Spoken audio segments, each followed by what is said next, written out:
আমার Chinese fried রাইসের সাথে আমি যে চিকেন ফ্রাইটা সার্ভ করেছিলাম ওটা কিন্তু আসলে ছিল চিকেন ড্রামস্টিক। তৈরি করা কিন্তু খুবই সহজ। শব্দটা শুনতে পেলেন কতটা ক্রিস্পি, ভেতরটাও কিন্তু ঠিক সেই রকমই সফট এবং জুসি। ভেতরটা কিন্তু একটুও ড্রাই হয়ে যায়নি। চলুন তৈরি করার পুরো প্রসেসটি দেখে নেই। চিকেন ড্রামস্টিক তৈরি করতে মুরগির রান নিতে হবে, মানে থাইটা বাদ দিয়ে শুধু রানের অংশটুকু নিতে হবে। স্ক্রিনে আপনারা দেখতে পাচ্ছেন। এবার প্রতিটা রানের মোটা অংশ চাকু দিয়ে ঠিক এভাবে চিড়ে দিতে হবে। স্ক্রিনে কিন্তু আপনারা দেখতে পাচ্ছেন।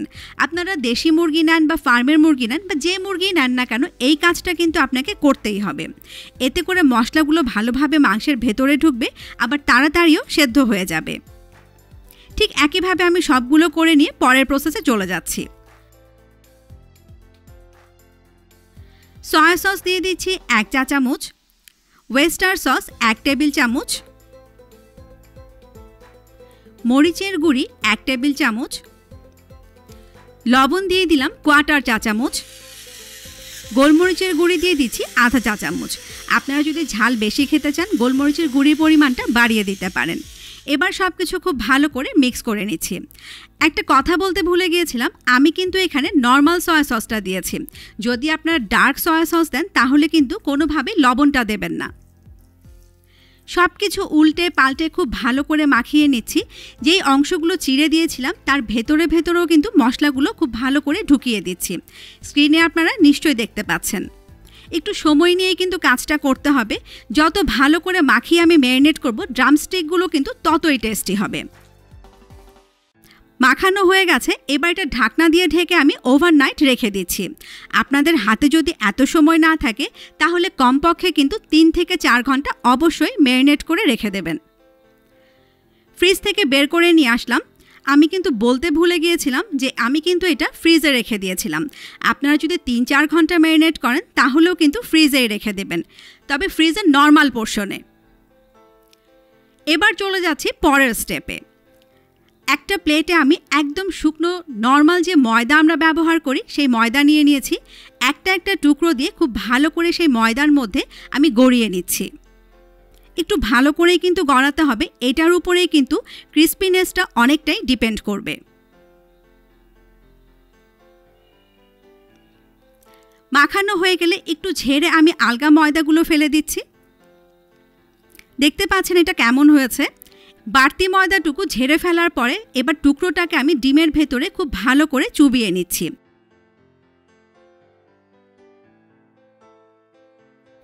একটু উল্টে পাল্টে ঘুরিয়ে ফিরিয়ে ভালোভাবে করতে হবে, তা না হলে কিন্তু আবার ব্রেড ক্রাম্বটা ভালোভাবে লাগবে না। চুবানো হয়ে গেলে ব্রেড ক্রাম্বের ভিতরে দিয়ে দিলাম।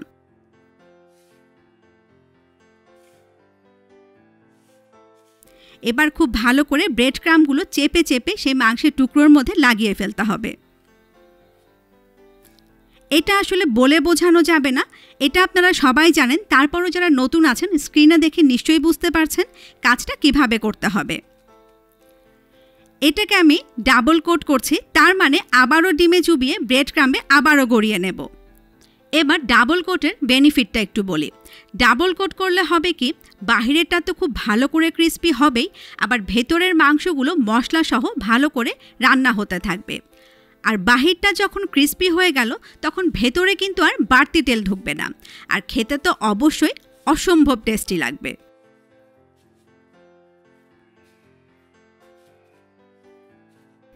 এবার আসল পার্টটা দেখেন। ডাবল কোট করার পরে টুকরোগুলোকে হাতের তালুতে নিয়ে চেপে চেপে কিন্তু ব্রেড ক্রাম্বগুলোকে বসিয়ে দিতে হবে। তাহলে ভাজার সময় কিন্তু খুব একটা খুলে আসবে না, আবার তেলটাও নষ্ট হবে না। ঠিক একইভাবে আমি সবগুলো টুকরো করে নিচ্ছি। এবার ফ্রোজেন করার ব্যাপারে আসি। আপনারা যারা ফ্রোজেন করতে চান তারা কিন্তু ঠিক এই পর্যায়ে ডিপ ফ্রিজে রেখে দেবেন। তবে হ্যাঁ, যারা সঙ্গে সঙ্গেই ভাজতে চান তারা কিন্তু এই কাজটা করার পরে অবশ্যই ফ্রিজের নর্মাল পোর্শনে অন্তত ঘন্টাখানিক রেখে তারপরে ভাজবেন। আমি এগুলোকে ডিপ ফ্রিজে রেখে দিচ্ছি। পরের দিন ডিপ ফ্রিজ থেকে বের করে রুম টেম্পারেচারে এনে তারপরে ভাজবো। আপনারা যারা ডিপ ফ্রিজে রাখবেন একইভাবে করবেন। ভাজা নিয়ে তো নতুন করে আর কিছু বলার নেই। আমি আমার প্রতিটা ভিডিওতেই ভাজা সম্পর্কে বলে থাকি। তেলটা কিন্তু খুব গরম করে নিয়ে একটা করে টুকরো ছেড়ে দিয়েই কিন্তু চুলোর আঁচটা মিডিয়াম করে দিতে হবে। এতে করে বাইরের অংশটা খুব ভালো করে ক্রিস্পি হয়ে যাবে, তাহলে বাড়তি তেল কিন্তু আর ভেতরে ঢুকে যাবে না। এরপর চুলোর আঁচটা মিডিয়াম করে দিয়ে যখন আমি ভাজবো, তখন বাড়তি তেল কিন্তু আর মাংসের ভেতরে ঢুকে যাওয়ার কোনো ভয় থাকবে না, আর ভেতরের মাংসগুলো মশলাসহ খুব ভালোভাবে রান্না হতে থাকবে। এবার ভাজা সম্পর্কে আরেকটা টিপস দিই। একসাথে কিন্তু অনেকগুলো কখনোই ভাজতে যাবেন না। এমনভাবে দিতে হবে যেন প্রতিটা টুকরোর মাঝে পর্যাপ্ত পরিমাণে গ্যাপ থাকে।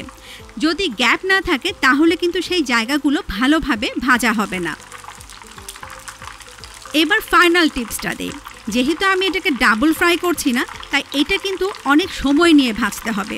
চুলোর আঁচটা মিডিয়াম রেখে একটু ধৈর্য নিয়ে আনুমানিক 15 মিনিট এক একটা ব্যাচ কিন্তু ভাজতে হবে। হয়ে গেছে, কালারটা দেখতে পাচ্ছেন কত সুন্দর গোল্ডেন কালার এসছে। এবার একটা ঝাঁঝরিতে নিয়ে বাড়তি তেলটুকু আমি ঝরিয়ে নিচ্ছি। ঠিক একইভাবে আমি বাকিগুলো ভেজে নিচ্ছি।